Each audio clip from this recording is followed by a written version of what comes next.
friends, welcome to My Sew Bliss. Did you just get a new sewing machine or serger maybe and it's still in the box and you don't know what to do with it? Well, today we're going to talk a little bit about getting that machine out, how to get started, and what you should sew first. I cannot wait. Sewing has been my passion for over 15 years. I absolutely love it. I love making tutorials and videos for you guys and sharing that passion. And I know it is hard to get started with something new and scary and intimidating, but I promise it's worth it and you're gonna love it. So let's get that sewing machine out of the box and start making some projects. So obviously the first thing you need to do, take the sewing machine out of the box. Get it out, plug it in. There's probably going to be like parts of it that could be taped, like the parts right here might have tape on it. There might even, if you got it from like a dealership, it might even have like a piece of fabric and thread running through it already. You can totally leave that for now. That's just them making sure it's working and sending it off in the best possible way that can happen.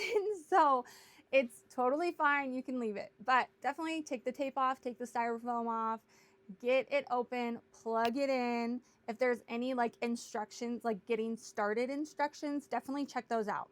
Now, if you're one of the people that learn by watching, that's me, totally me. I highly recommend Googling or looking at YouTube videos of your specific machine. That's gonna help you the most. So just type in the search bar, your machine, see if it comes up. If it doesn't, just look for something that's similar, just even in looks. And you can totally base it off that. I have a few videos unboxing and showing off the parts of different sewing machines. I'll put links down below for all the videos that I've talked about. But that's going to be really helpful in getting started and just getting an idea of how to work with a sewing machine or serger if you got a serger. So try that out first. Next, I know it's super exciting and like you want to just start sewing. And I highly recommend you do that. Like you could sew on paper to begin with if you want and you don't have fabric. You could totally just get a piece of paper and start sewing. Or you could just get a piece of fabric, any non-stretchy preferably would work, because it's just going to be so much easier if you have a basic fabric. So this is called like a cotton, quilting cotton. A lot of times it's used in quilts, but it can be used for other things as well, like bags and a bunch of the stuff I'm going to show you today. But it's just this nice kind of thin, kind of solid feeling. It doesn't stretch at all, so it's easier to sew, and that's a great one to start with. So if you have something like it, it doesn't even have to be, it could be something that you just want to get rid of and you could sew with that. So try it out. So take some stitches, move it around, see how your machine works, how it feels.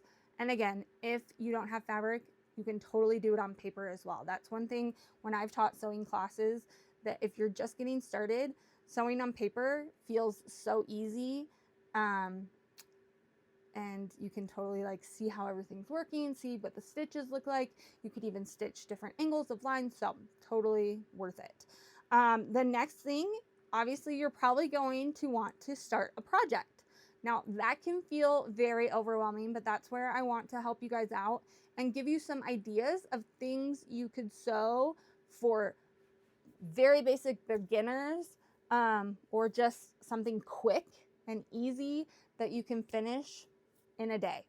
So that is what we're going to talk about now, is a couple of those projects. And I have tutorials for, I believe, all of them. So I will also put links down below for those as well. So one of the first things, and you'll probably hear this a lot, is a pillowcase.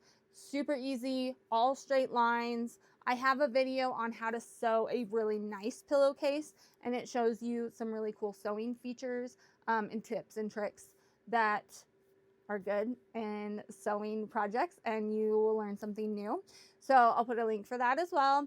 And then second, another popular one is an apron. Again, super simple project, mostly straight lines, if not all straight lines. And you can get creative with it. You can try new things, or you can just simply sew straight lines and do the basics, and it's great. And I have a couple of those as well. So those are the two I don't have samples of with me right now. I've actually, like, they're in use right now. The next couple things, these are really, really simple, easy ideas, is to sew like a lanyard. I think would be a great first project. Or if you want to go even smaller, this is like a key ring. And I just got hardware at, like, on Amazon or at a few quilting companies. And on those videos, I have links for them. But these are great because it's just straight lines, simple. So you could even just sew it, set it off to the side until you get hardware. But these are just super easy, straightforward projects that I really love, and they're really handy and useful. So that's always nice when you have a project that is actually going to get used. Another one of my favorite projects for beginners or just simple, easy projects, like I said, that can get done quickly, is this roll up pouch. So it rolls up like so, and then you can tie it. I've seen people use it for crayons for kids or toys for kids, makeup brushes, or I like to use it for sewing supplies, like putting scissors in here, or pens, or whatever else, like a seam ripper in here as well, and then rolling it up, and you have your supplies in one spot. So this is a really great one, especially because you don't need a ton of, like, any extra stuff like the hardware of the keychains and stuff. And also you don't have like zippers or buttons or anything like that. So I'd say this is one of my favorite things to tell beginners to start with. And it has so many great uses as well, which is huge. And you can use ribbon, you could make your own strapping or whatever you want, but it's mostly just fabric that you're going to be using. So that one's fun. Again, all of these have tutorials, and I will put them down in the description for the links. Another favorite, this one I made more recently, is like a pen holder for a notebook, or even like kind of like a bookmark holder. It can like hold your place. So I've done like my sewing notes, and I just have this. This is elastic. It's not double fold. It's single fold elastic that I just got, I think, at Joann's. But I'm pretty sure Michael's has it or online has it. But anything stretchy. So that would be something stretchy to sew with. But this whole part is really easy and straightforward as well. Just straight seams. And I walk you through all the steps. It's just a nice little pen holder. Or if you have glasses, whatever, while you're reading, or have a notebook that you always want a pen. Actually, this has been really nice because I'm always looking for a pen.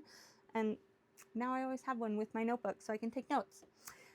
Okay, another one is this pillow cover. I absolutely love this one. This one is more quilty, and I don't think I walk you through the steps of actually making this quilt block, but it's a free pattern. So that's really nice, and it's a simple pattern. So if you want to get into quilting, this is a great one to start with. And you're just doing, again, straight lines, a little bit of technique up here with the green, and down here on the edges. But other than that, it's just squares and really nice, simple. But it is a pillowcase cover, so this I can just stuff a pillow in. Also, my other favorite thing to do with this is a wall hanging. And now, instead of a pillow cover, I can just hang this on a wall, and it's a really cute wall hanging. So this is another great option. I show you how to make this pillow. Okay, now if you want a little more in depth of a project, and the only reason I say that is because both of these have a zipper, and sometimes that can be a little tricky or more overwhelming for people, so that's why it's maybe the second project you should do. But zippers are not super hard. Don't be intimidated by them because you can totally sew a zipper easily. and make a cute little bag. So I have this one, I don't even know what I called it.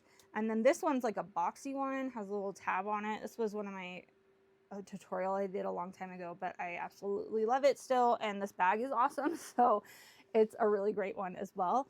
And these pouches are just great beginner projects and really awesome, even just practice and quick projects as well. So those are a few of the projects I suggest getting started with. They're quick, easy, and will help you to get to know your sewing machine a little bit better. So if you are new to sewing, welcome. If you are afraid to take it out of a box, please don't be. Try it out, take it out, get it ready, get sewing. Just try it and see how it goes. It's amazing and so satisfying to make all of these fun projects. So let me know if you have any questions. Make sure to subscribe for more sewing tutorials, tips, tricks, and information on sewing and using sewing machines and sergers. And I will see you guys next time. Bye.